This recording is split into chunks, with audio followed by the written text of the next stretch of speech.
Pag balance ang pinag-usapan natin, we just need to convert that into an equivalent circuit. Pag unbalance, kailangan nyo muna kunin yung symmetrical components. From symmetrical components, you could get your sequence network.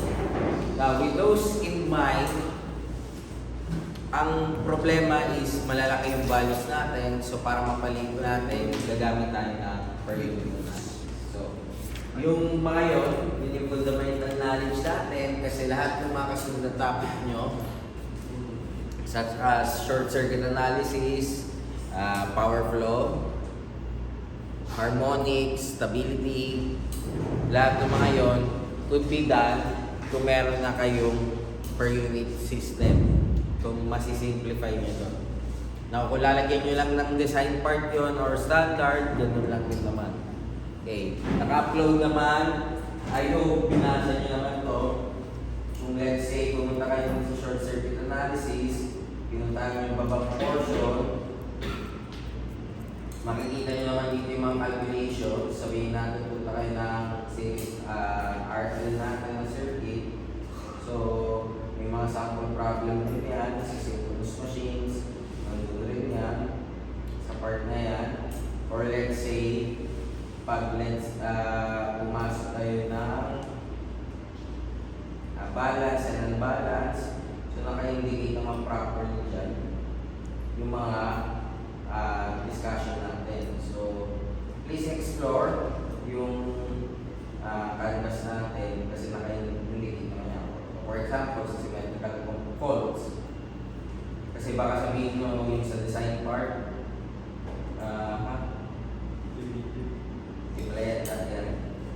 yung last okay, sa design part, nandiyan yung mga calculations, sample problems, and so on. Pag pumunta kayo dito sa unbalanced unsymmetrical circuit, ganun rin. Nandiyan na rin yung mga examples natin. May nakalagay dyan, no? Standard IEC 60919. Kailangan nyo lang buksan yan, may sample problem na yan kung paano yung gagawin yung design. So sana tinitingnan niyo kasi nandiyan naman talaga lahat ng kailangan nyo para mag-design ng short or magka-problema sa short circuit. And hindi nyo naman kailangan, kahit hindi kayo mag-seminar or whatever, as long as inintindi nyo yan, walang problema. Although seminar would just give you a guide, it's okay. Meron naman talaga ganun. Pero makikita nyo naman, kung ituro lang sa seminar, kung ano yung tuturo sa inyo sa short circuit analysis. So nandiyan yun. Ganun rin pagdating dito sa protection natin, kung tinitingnan nyo yung part na to, pwede nyo makita ito or yung discussion natin dito. Okay. But hopefully, hindi tayo makakaproblema, hindi na tayo mawawala ng pasok.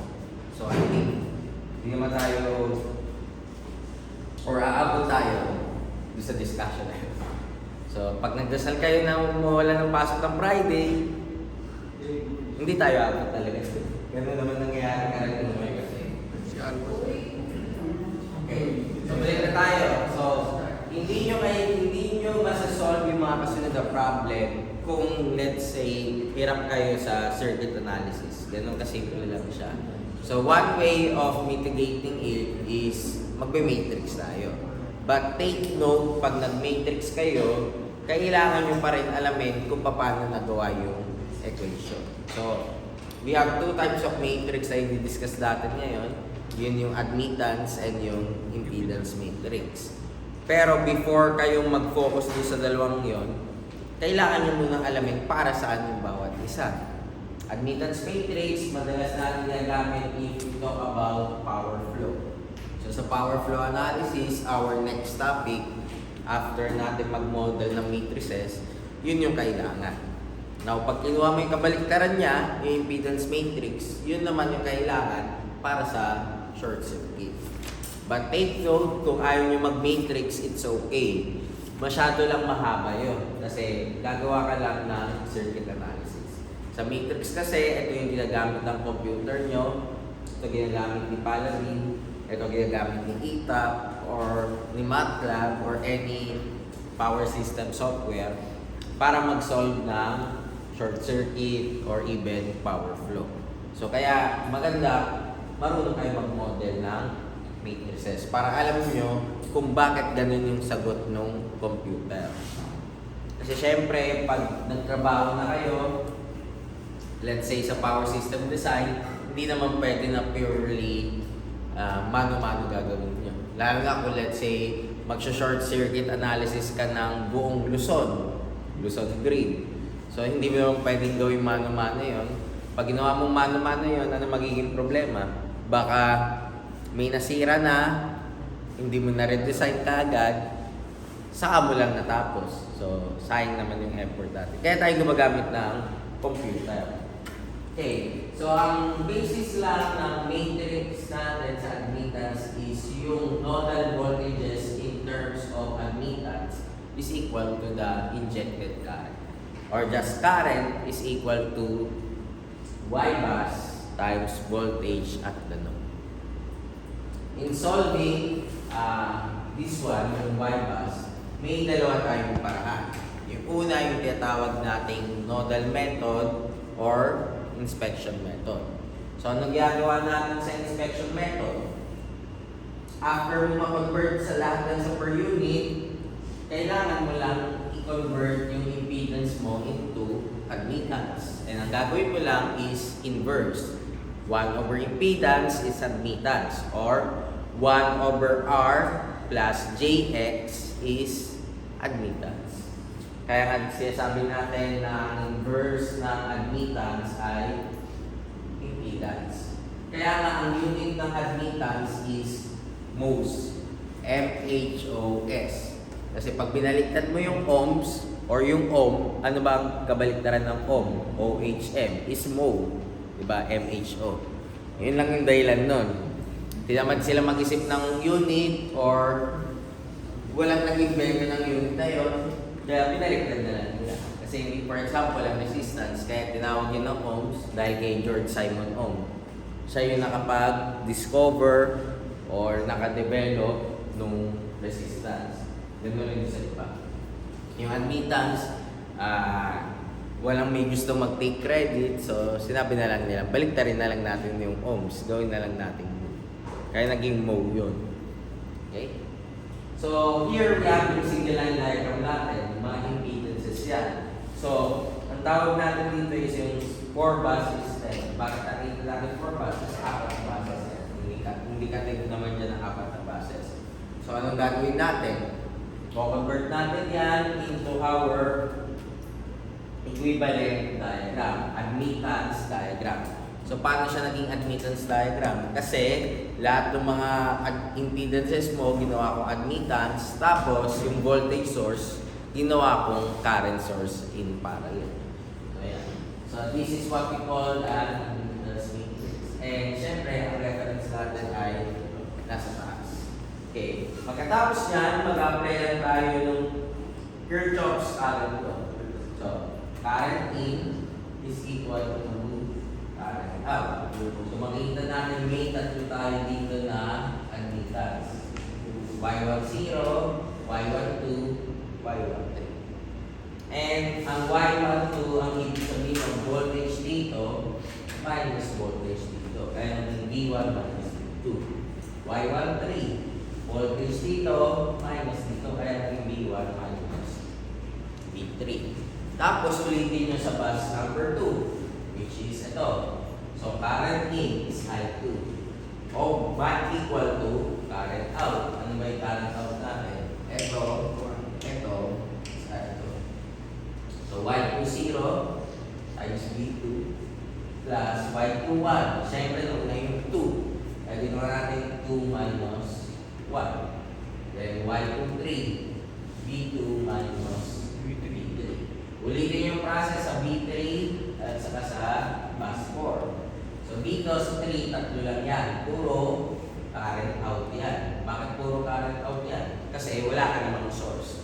Those are just admittances. So, ang nangyari is 0 is equal to Y32 V3 minus V2 plus Y31 V3 minus V1 plus Y34 V3 minus V4. And lastly, yung bus 4 natin, V4 minus V3 is Y4. 40. Anong kasunod natin gawin? Pagsamahin nyo yung pare-parehas na V voltages. So, pag pinagsama natin yun, makikita nyo magiging ganito.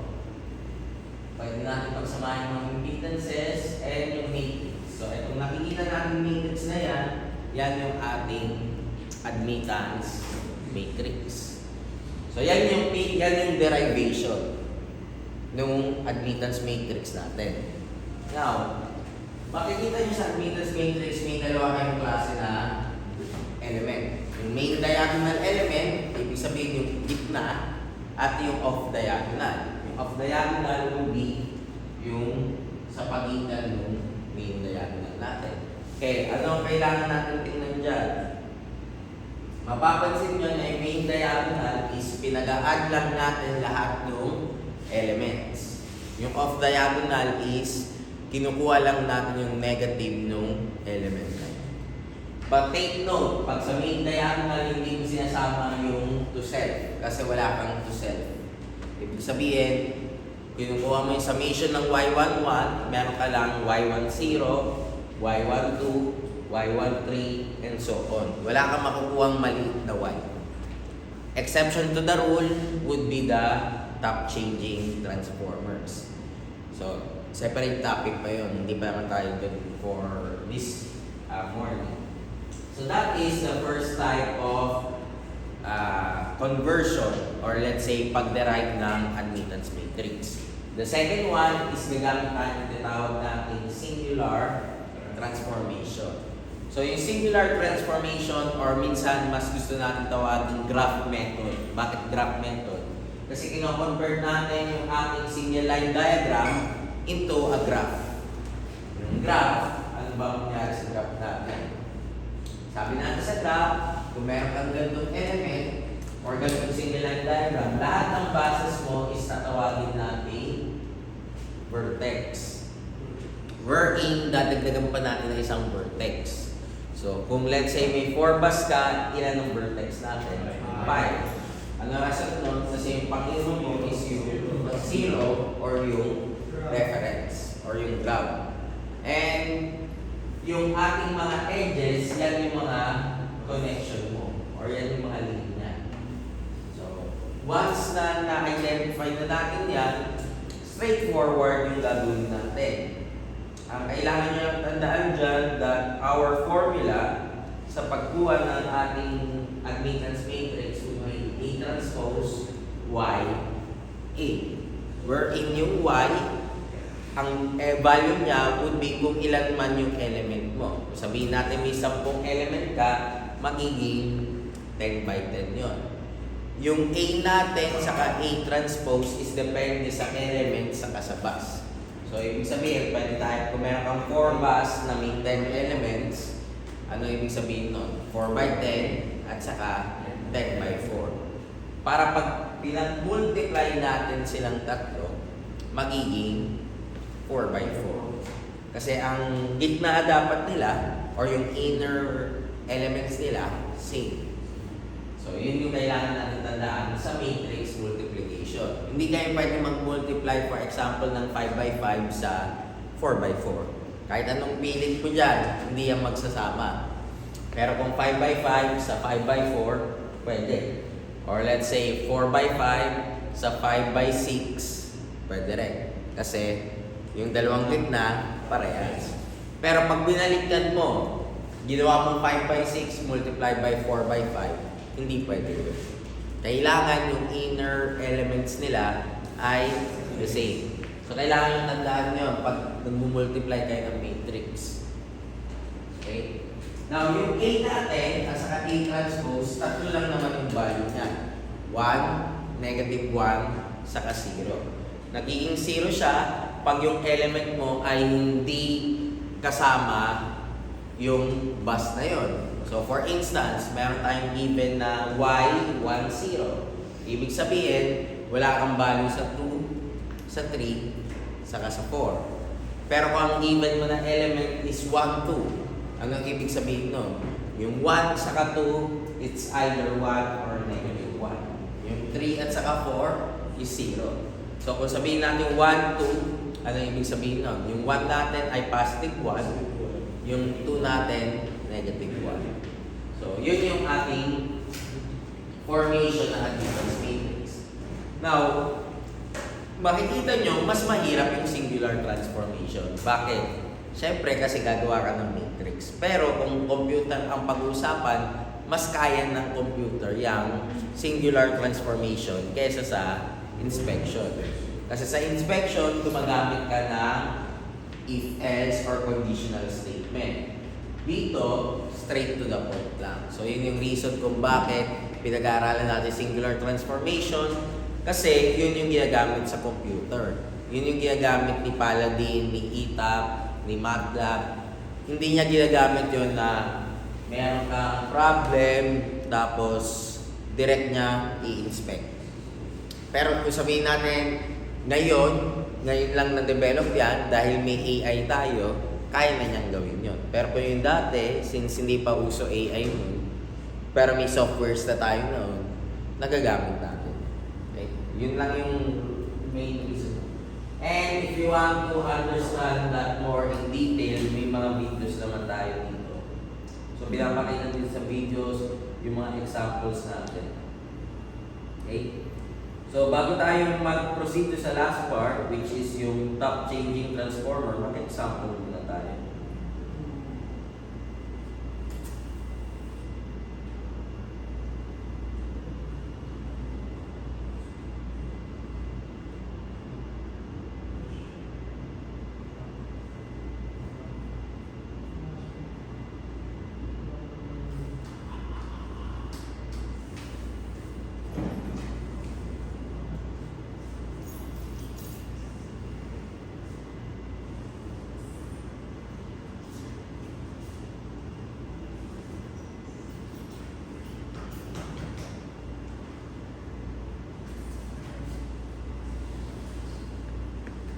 Okay.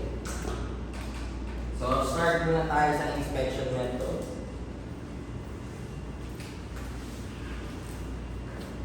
Number 1. So, number 1, we have here 2 bus system. Okay. So, ulitin natin na ito yung common na naging problem last semester. Kasi naglagay tayo ng bus zero dito. Okay. Take note, wala naman talaga tayo sa totoo na bus zero. Kasi ang ibig sabihin ng bus zero is reference. Papakita natin ito sa dalawang paraan kung ano magiging effect niya na. Okay, yung una, since alam natin na wala yung bus zero, alam natin na 2 by 2 lang yan. So pag ginawa natin yung Y bus natin, so inspection method lang naman ito. So Y bus. Ano yung aking mga nakakabit sa bus 1? Dalawa. 1 plus J2 saka 2 plus J1. So gagawin natin 3 plus J3. Tama ba? 3 plus J3. Kasi pinag-add lang natin itong dalawang ito. 1 plus J2 plus 2 plus J1. So 3 plus J3. Then yung element natin na off diagonal, 2 plus J1, na times natin ang negative. So magiging negative 2 minus J1, negative 2 minus J1. And yung uli, pinagsama natin yung 0, 2 sa 1, 2. So magiging 5 plus J4. So pag inspection method, pwede naman straightforward na ganyan. Pero kung nalilito kayo kung paano siya gagawin, tandaan lang natin to. Ito yung aking Y11, Y12, Y21, Y22. So, sulat muna natin. Y11 is equal to Y10 plus Y12, which is 3 plus J3. Yung aking Y12 is negative Y12 is equal to Y21. Negative 2 minus 1. And yung Y22 is equal to Y20 plus Y12, 5 plus J4. So, pwede nyo isulat yan. Hindi naman nagbabawal sa inyo na isulat yan. Okay lang.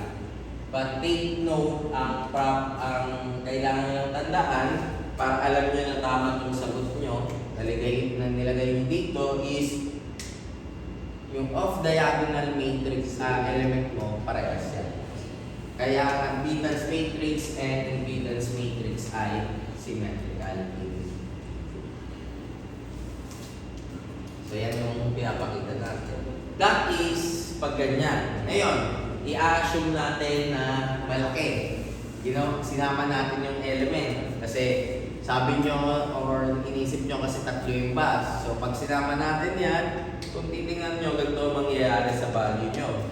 Assume nyo na may y00, y01, y02, y10, y20, y11, y12, y21, y22.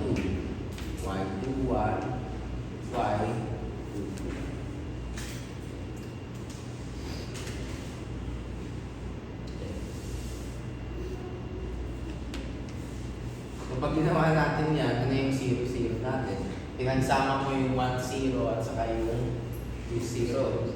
Ano ba yung 1, 0 at saka 2, 0 natin? 1 plus J2 plus 3 plus J3. So magiging 4 plus J5. 4 plus J5. Tapos, ito, negative 1 minus J1. Negative 1 minus J2. And yung 2, 0, 3 minus J3. Negative 3 minus J2.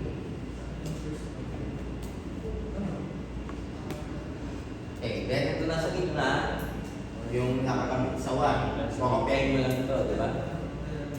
3 plus J3. Yan. Pero ulitin ko mali ito Pero makikita nyo, ito yung element na dagdag ito. Pero ito yung original na. Kasi wala ka namang element ng matrix na 0, 0. Meron ba tayong element ng matrix na 0, 0? Wala. Dahil hindi siya counted. So, please take note of that. Pag sinabi natin 0, it's always reference. So, pag may nakita kayong bus 0, ang ibig lang sabihin niyan, reference yan. Kasi, kung nakita nyo yung PowerPoint, kung dinawin natin yung admittance matrix, may nakalagay na 0 doon sa taas. So, reference yun. Tapos, yung ibang buses, may nakalagay rin na number. Kaya sabi lang natin na 0 yun, ground yun. So, huwag na natin ulitin ito. Pagkakamali natin na ito, hindi yan kasama, Ito yung pinag-usapan natin. Okay. So, ganyan lang ang inspection method. So, may questions pa sa number 1? Wala pa. Okay. Okay, ganyan natin. Gawin natin number 2. Okay, number 2. So, here, meron tayong admittance matrix. Ito ulit. Common misconception ulit to. May nakalagay dyan na negative. So, kung nakalagay dyan negative, ang drawing mo ay inductor, may negative ba na inductor? Wala tayong negative na inductor. So, hindi mo na kailangan yang inverse. Pero, sabihin natin, hindi mo alam, in-inverse mo, may makukuha ka pa rin sagot. Pero, ano lang to bibis lang natin sa diagram. Kasi pwede mangyari yan sa quiz, or pwede yan mangyari sa board exam. Pinakita sa inyo yung diagram. Tapos yung choices nyo, may choices na in-inverse, may choices na hindi in-inverse. So, maguguluhan ka. Ano ba yung tama doon? Siyempre, yung hindi in-inverse. Ano rason natin doon? Kasi reactor to, inductor yan, balikan nyo yung circuits to nyo, sa inductor, wala ka namang negative na J sa reactor or sa inductor. Ang negative J mo ay sa capacitor. So, yun yung kailangan yung tandaan. Kasi yan yung mga tricky questions pagdating sa board exam or even pag nag-aaral kayo. So, isipin nyo yun. Balikan nyo circuits 2. Diba ang formula ng circuits 2 natin is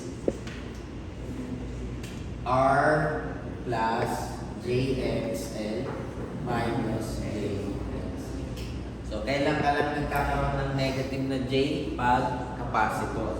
So, eto, hindi mo na kailangan i-convert. Yan na as is yun. So, gamitin natin ulit ang inspection method. Ilang ba? Gano'n ka lang ito?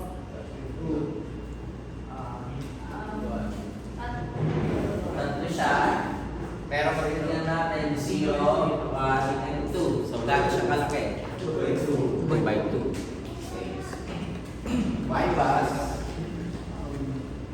is equal to Y11. Ano ba yung nakakabit sa bus 1? Dalawa. 0.45 sa 0.75. So, negative J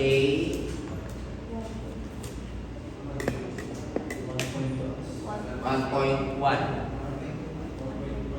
Negative J 1.1. Tama ba? 1.2 kasi 7 plus 4 yun. 1.2. Of diagonal element yung 1, 2. Which is, ito. Tapos sa times natin na negative 1. So magiging J 0.75. J 0.75. Then, itong nasa baba, kukunin natin lahat nakakabit sa bus 2. So, dalawa yun. 1.6 saka 0.75. So, magiging negative J 1.35. Okay. So, sulat lang natin. Y11, 12, 21, and 22. So, ilan to? 10 plus 12. Kaya negative J 1.2. No, negative Y 1.2. J 0.75. Ito naman ay 20 plus 1.2. Negative J 1.35. So, hindi masama na gawin nyo sa quiz. Ito. Okay lang. Okay lang na isulat nyo yan. Kasi baka sa nagtitipid kayo masyado ng papel, kaya kayo nakalimutan ilagay. So, okay lang na isulat nyo yan. Kasi part pa rin naman yan ng inspection method. So, okay lang yan. At mas maganda yan kasi doon sa kasunod yung topic, baka gamitin nyo siya doon sa singular transformation. Kasi naguguluhan tayo pag may number. Kaya mas gusto natin letters na lang. Okay? May questions ba sa number 2 before tayo mag-proceed sa 3? Wala pa. Sure? Okay. So, ito, yung una, single line diagram.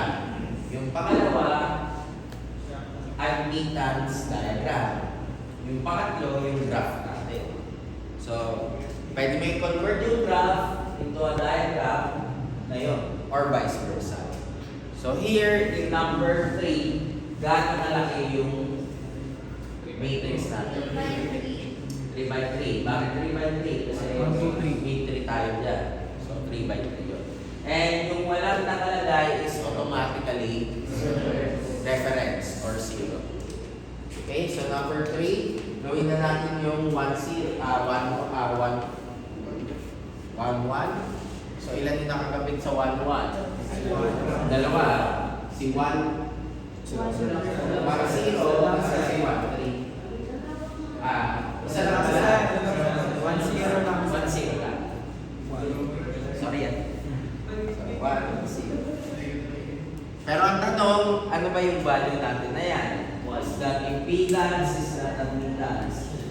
Okay, nakasulat.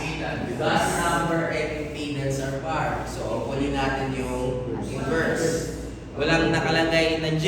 So, assume natin na resistance yan. Kasi ang impedance, pag inatin mo sa dalawa, may resistance sa may reactance. Kaya okay lang. So, gagawin natin 1 over 1, which is what?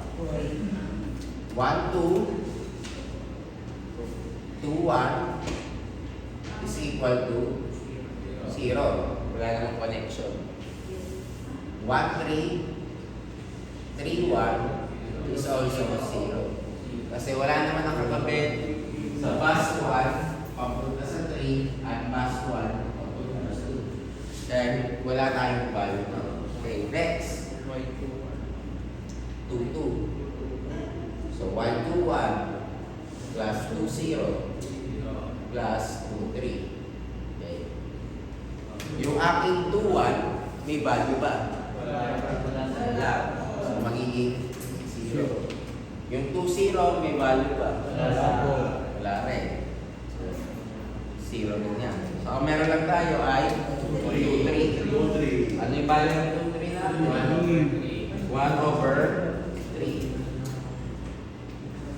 0.33. Next. Y 2, 3. Negative y 2, 3. So, negative 0.333. Which is also equal to y 3, 2. So, nandito na tayo sa uli. Y 3, 3. 3, 0 plus 3, 1 plus 3, 2. Yung 3, 1, meron ba tayo? Wala. 0 yan. So, ang meron lang tayo ay 3, 0 saka 3, 2. 3, 2. So, ano ba yung 3, 0 natin? 2. So, 1 over 2 0.5. plus 1 over 3. 0.833.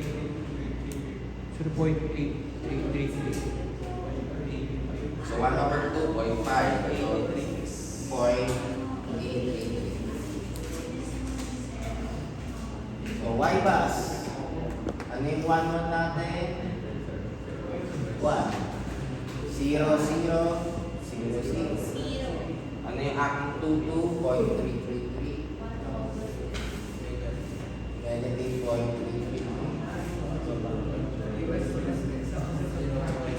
0.83. Ayan yung aking y bus. May question? Pwede naman siya, di ba, fraction? Pwede rin. Pwede rin fraction. Wala namang problema. Pwedeng fraction, pwedeng decimal. Kasi nga, ang problema, pag pinuha mo yung 1 over 3, yung 0.333, diretso yan. Hindi kagaya pag 1/3 lang, mas madaling isulat yung 1 over 3. Ganun. So, pwede nyo gamitin na lang yan. Okay? Okay. Number 4.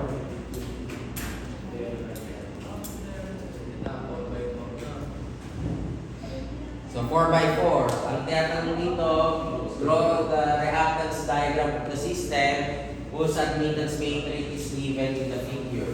First, second, third, and fourth row refers to bus 1, 2, 3, and 4 respectively. Take note.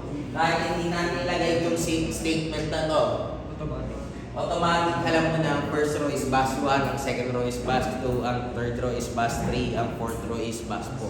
Bakit mo papapahirapan yung sarili mo na ang first row mo ay bus 100, second row mo is bus 93, etc. Wala namang siraw yung gagawa nun. Kasi papahirapan mo lang yung sarili mo pag gagawa ng diagram. So, you could create your single line diagram if ito yung given nyo. You could create your reactance diagram if ito yung given nyo. So, pag nagre-request kayo ng system data at ganito binigay sa inyo, okay lang rin yan. Wala kayong magiging problema. Kailangan nyo lang i-imagine kung paano siya i-drawing pabalik. Yun lang magiging problema natin. Okay? So, from here, pwede natin kunin yung mga element ko. So, umpisahan natin sa y11. Ang y11 daw natin is equivalent sa negative j 3.78, which is equal to 10 plus 1, 2, 1, 3, 1, 4. Okay. Wala kang problema sa 1, 2, 1, 3, at saka 1, 4. Kasi yung 1, 2 natin is negative J, 1.25. Yung 1, 3 ko is negative J, 2.5. And 0. Tama ba malalay? So, yan yung 1, 0 natin.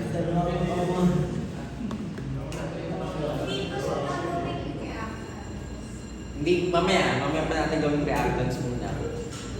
Kasi maguguluhan tayo pag ginawa natin reactants kaagad. So, as is lang muna natin.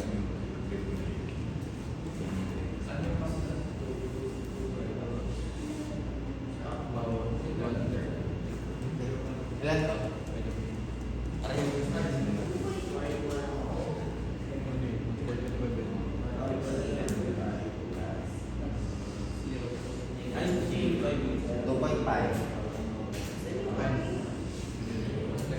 Negative 0.03. Ay, negative J 0.03. 0.03. So, yan yung 110. Pag gusto mo ilagay yung 1, 2, 1, 3, and 1, 4, pwede na natin ilagay rin. So, ilan ito? Negative J, 1.25, negative J, 2.5, and 0. Okay? Gawin natin yung Y22. Ano ba yung Y22 natin? Negative 3.42. Negative J, 3.42. Equal saan yan? 2, 0, 2 plus 2, 1, plus 2, 3, plus 2, 4. Meron na tayong 2, 1. 2, 1 natin is negative J, 2, 3, negative J, 1.11, and 2, 4, negative J, 1. So, ilan yung 2, 0?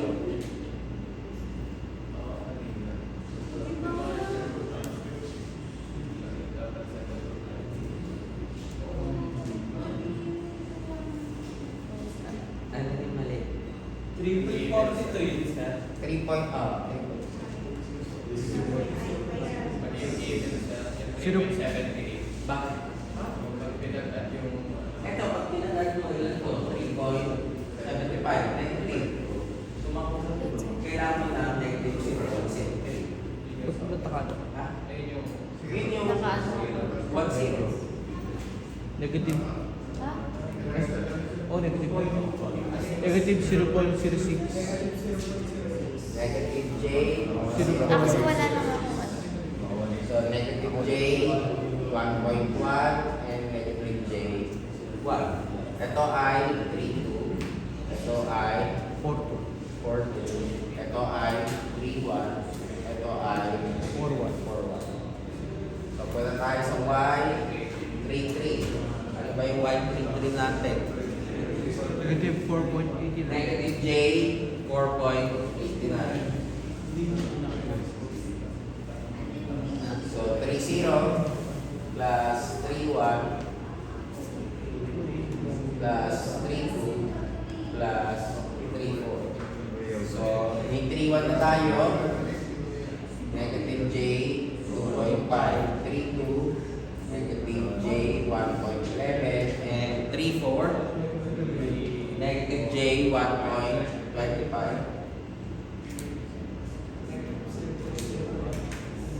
So, ilan yung 3-0 natin? Negative J, 0.03. And ito, negative J, 1.25 or Y, 4.3. So, 4.4. Ano yung 4.4 natin?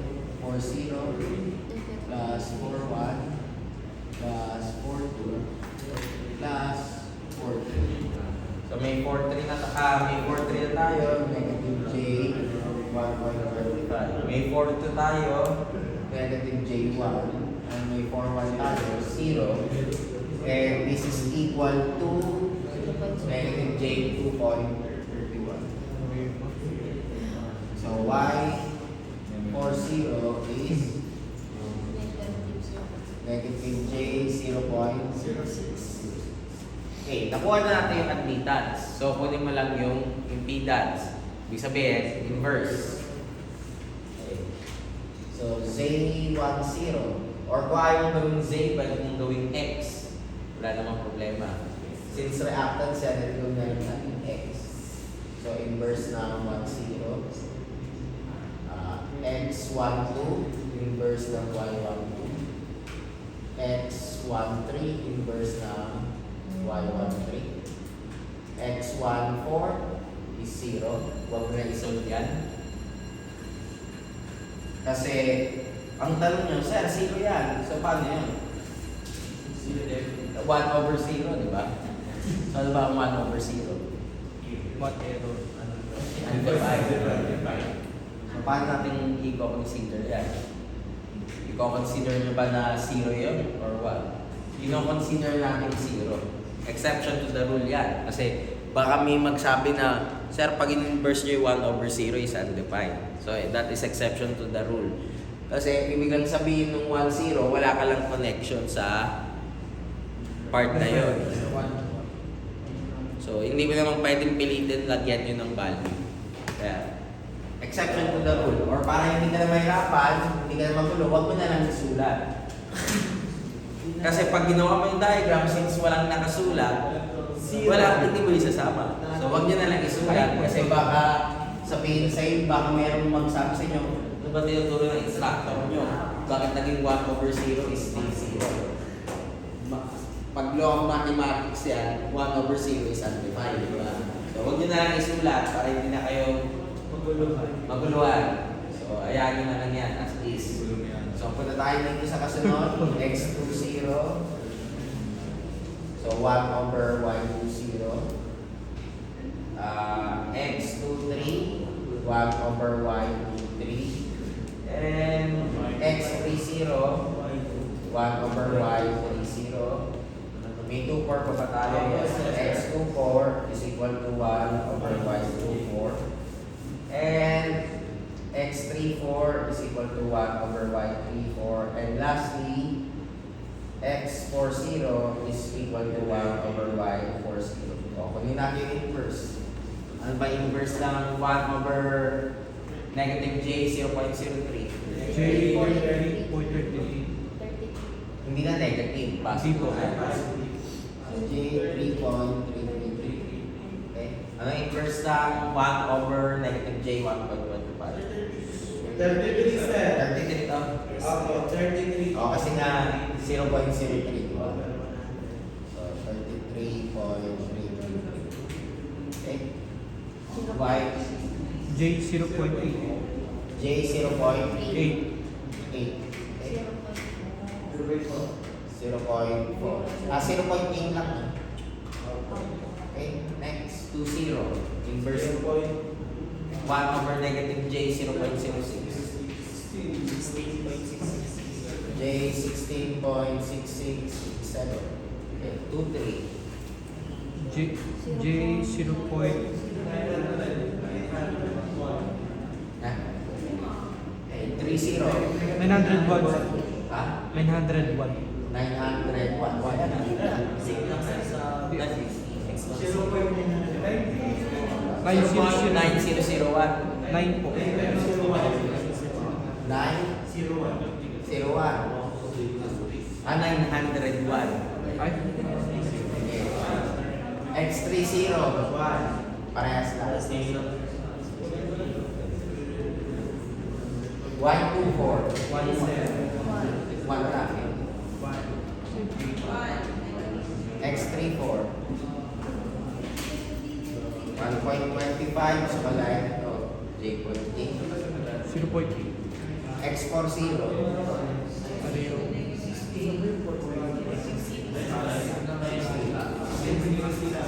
16.667. So, drawing na natin yung reactance diagram. Solid.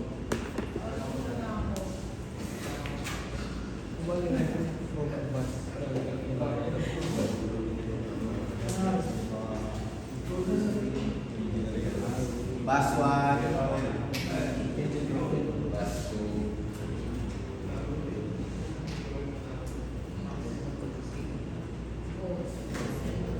sila may 10, 20, 30. Lahat sila may pagputang ground.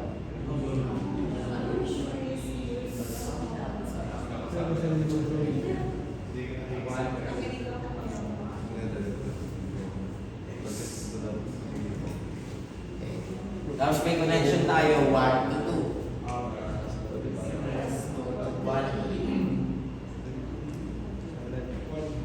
1, 3. Wala. Okay. Tapos may 2, 3 tayo.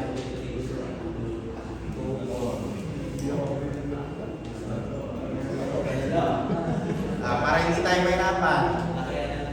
Hindi. Ano, sir?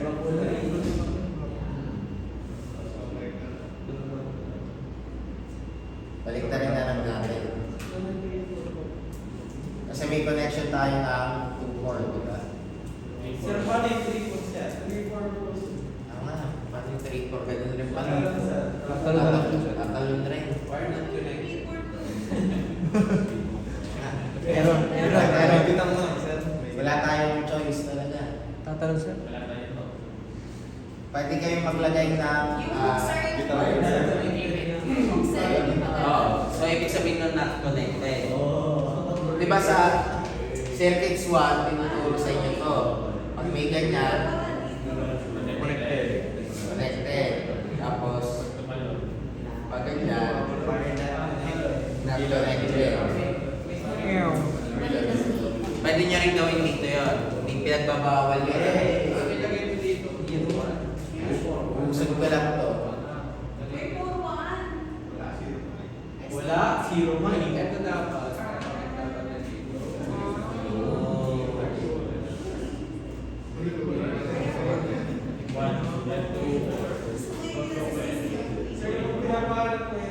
Ha?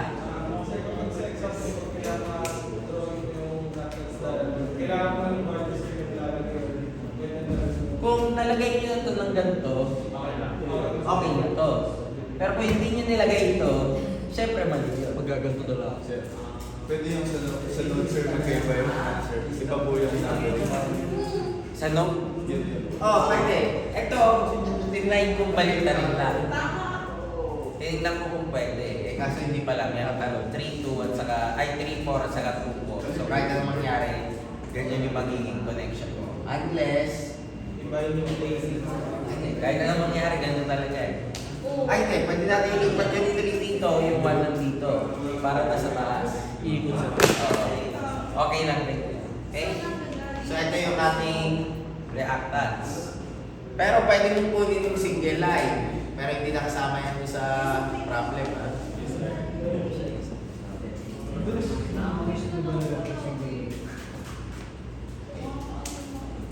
So, meron kang bus 1, bus 2, bus 3, bus 4. So, yung 1, meron tayong 1 to 2, 1 to 3, 3 to 4, 2 to 4. Tapos hindi natin alam kung ano yung mga yan. Karaniwan, yung mas mababang mga value generator yun. So, ayan. 1. Oh, di ba may generator? Yung 2 ba? Ay, hindi pala. Motor yan. Tapos ito yung generator. Ano yung mas mababaw po sa Ito, motor. Pero, assumption natin yan. Kung ginawa nyo lang bilog, okay lang rin. So, Sir, paano wala yun? naman naka-indicate kung generator sa motor. Sir, paano na-identify kung ano yung mas mababaw? Ha? Alin ba yung mas mababa sa 13, 33 at saka 16? Mas mababaw. Alin yung mas mababa sa 33 at saka 16? Yung 16. Kaya ginawa natin yung bus 2 at saka bus 4. Pero pwede namang bilog lang. Mas mababaw generator, sir. O, mas mababa usually ang reactance ng generator. Kasi galing yan sa source eh. Alangan naman taasan mo yung reactance nun, eh di syempre yung mataas yung power loss. hindi naman ganun yung case na yun. Okay, so itong first 4 examples natin ng inspection method tayo. Okay, may questions ba? Yes. Ha? Yung alin? Saan?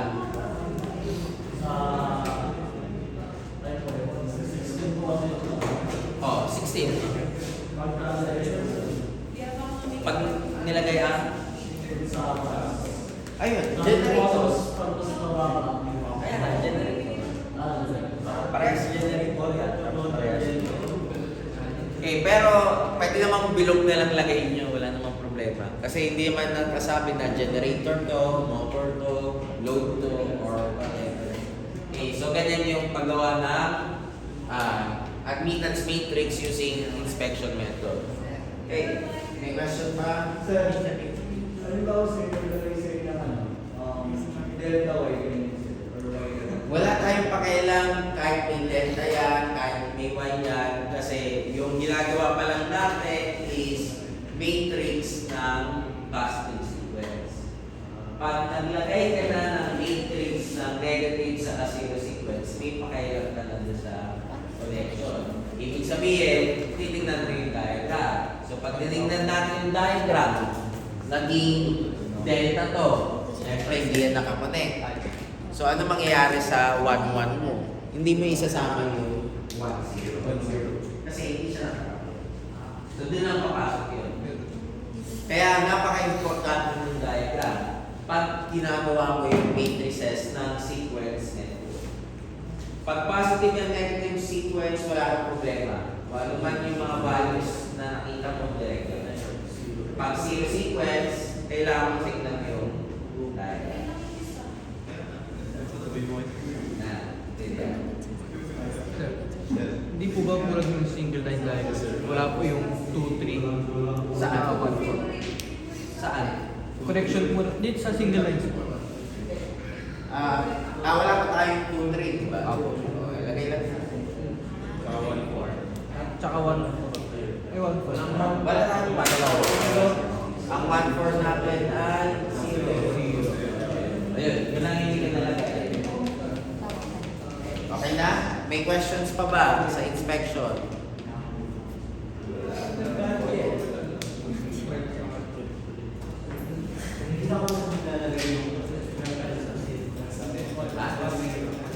Ulitin natin, hindi ka na maglalagay ng plus zero. Kasi single line diagram to. Ito na kagad yung plus zero mo. Kasi pwede mo pagsamahan yan eh. Kasi nasa ground. Ground yan. Di ba makikita nyo naman sa circuits 1 at saka circuits 2, dalawang paraan yung makikita nyo yung diagram ng circuit. Yung minsan, may direct sa baba, di ba, na magkakakabit. Pero sinasabi nilang ground lang yon. Yung iba, iniiwalay. Parehas lang yon, parehas na tama lang yon. Ang ibig lang sabihin, yung nasa baba, reference lang yun. So, gusto nyo pagsamahin, okay lang. Wala naman nagbabawal sa inyo. Kung gano'n kayo sanay mag-drawing ng circuit diagram, hindi mali yun. Ito kasi, kaya mas gusto natin ng ganito, tamad lang tayo mag-sulat. Kasi syempre, sayang yung tinta nung marker o nung ballpen. Kaya, pero pinapakita doon na ground yun lahat. Kasi isipin nyo na lang kung let's say, meron akong ditong bus sa taas. So, kailangan mo pa ikabit pababa yun para magkaroon ka ng connection. Kaya nilalagyan na lang natin ng ganun para sa ground.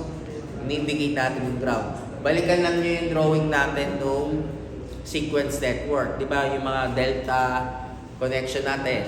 I-ground natin yon. Eh kung ibabalik mo doon sa generator tapos yung transformer mo nandun sa taas, ang gulo nung diagram.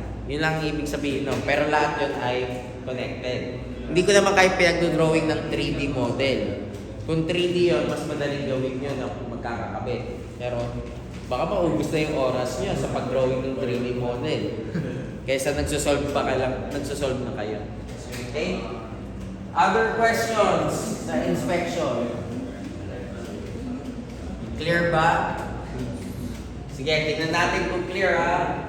So, bago tayo mag-singular transformation, gagawin muna ni Hernandez yung inspection method. Yun, abok.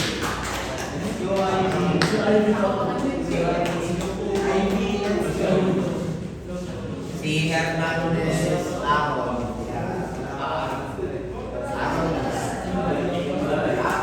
Ano spelling ko?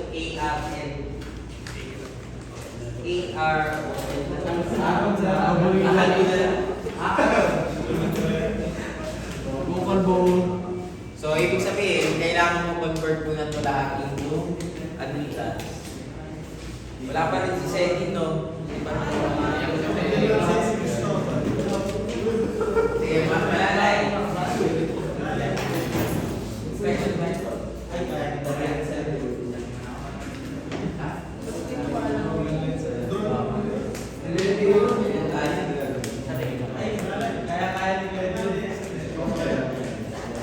Sir, pwede mag-zero. Kuya. Uy, bawal kasi Facebook. Si Arias naman sir kasi minsan lang pumasok eh. Sige, Arias. Broken lines are included. Ibig sabihin, isasama mo lang yung button.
Hindi mo isasama yung one. Meron din.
Kasi hindi naman sasagot ng negative. Kasi pag-aalin sa nila natin.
Ay, 1, 2. So, 1, 3. So, 1 over 1 plus day 3. Ito yung 1 times day 8. Tapos, 1 to 0, 1 to 0, 1 to 3. Ito, pinag-add natin yung dalawa.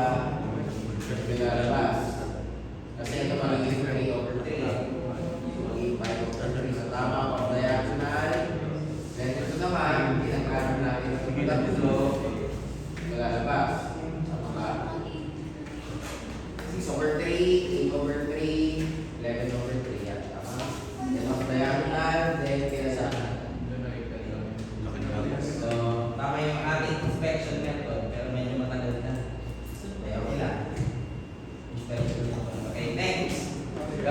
natin using singular transformation.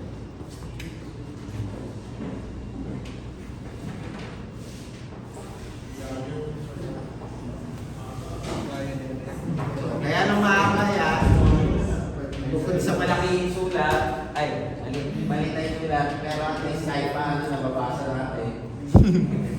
Dapat ganito yung sulat ko hindi ko tatanggapin yung mismo pag hindi ganito yung sulat ko. So, kaya lang siya umaba kasi inverse pa natin. Pero kung hindi naman natin inverse, kung naka-admittance yan, directly, kaya mo yung inspection natin. Okay, sa singular transformation, kailangan natin i-drawing yung graph. So, 0, 1, 2, 3, 4. So, meron tayong connection ng 1 to 3. 0, 1. Wala tayong 0, 1. 2, 3, 2, 4, 3, 4. Yan lang. Ako ba? Meron pa ba? Ha? Wala.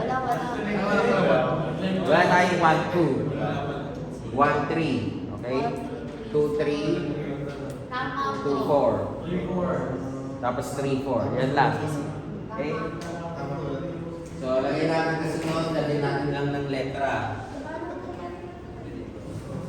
A, B, C. So, Y ba? A transpose Y, A. So, pag ginawa natin yung A, B, C, D lang yan. A, B, C, D. A, B, C, D. So, kumpay natin. Ano nakalagay sa A? 1, 3. Y1, 3, 0, 0, 0. Sa B, 0, 2, 3, 2, 3. 0 at saka 0. Sa C, 3, 4. 0, 0, 3, 4, 0. And sa D, 0, 0, 0, 0, 4, 2. Okay. So, yan yung Y. Okay, pag ginawa naman natin yung A, ito ay magiging 1, 2, 3, 4. A, B, C, D. 1 to 3. 2 to 3. Pwede rin, 2 to 4. Okay lang. Kahit balik na rin mo, parehas pa rin yan. Okay. 1 to 3. Since paalis tayo ng 1, 1 yan. Tapos 0. Negative 1. 0. 2 to 3. 0, 1. Negative 1. 0. 0, 0, 1. Negative 1. Yan yung ulit. 0, 1, 0, negative 1. So, tandaan nyo, titingnan yung arrow ha. Since paalis tayo ng 1, kaya positive siya. Papunta tayo ng 3, kaya negative siya. Okay. Sir, paano ko nakalimutan ko, napagbaliktad ko, okay lang. Okay lang. Kasi, pag transpose mo naman yan, at minultiply mo naman sila, magka-cancel out lang yung sign. Kaya wala kayong problema. Kahit hindi nyo alam yun, basta alam nyo may isang 1 at may isang negative 1. Pero yung assumption nyo doon, dapat hanggang dulo. Hindi kayo pwede pabago-bago ng isip. Kung inassume nyo sa umpisa na ganito, anong dulo? Yun yun. So, kung inassume mo sa umpisa na kalbo ka, hanggang dulo, kalbo ka.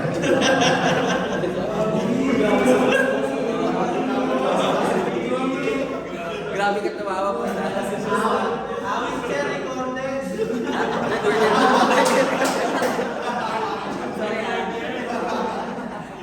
kasi medyo seryoso kayo kaya pinatawa pala yun. Recorded ka pala yun. Dami naman yung sa recording. Pwede mo ba edit yung lahat? Baka kasuhan ako ni Aaron bigla eh.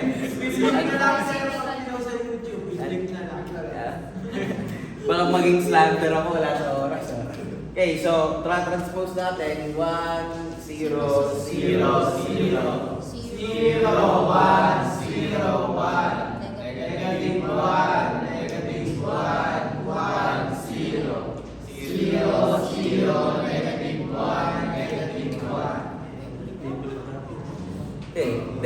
Kasunod, it's either multiply mo yung A transpose sa Y or yung Y sa A. Sige, YA. Okay. Column. Row. Column. So, 1 lang. Zero. Negative Y. 1, 3. Ito Tapos yung ulit. 0. Okay. Second row. 1, 3.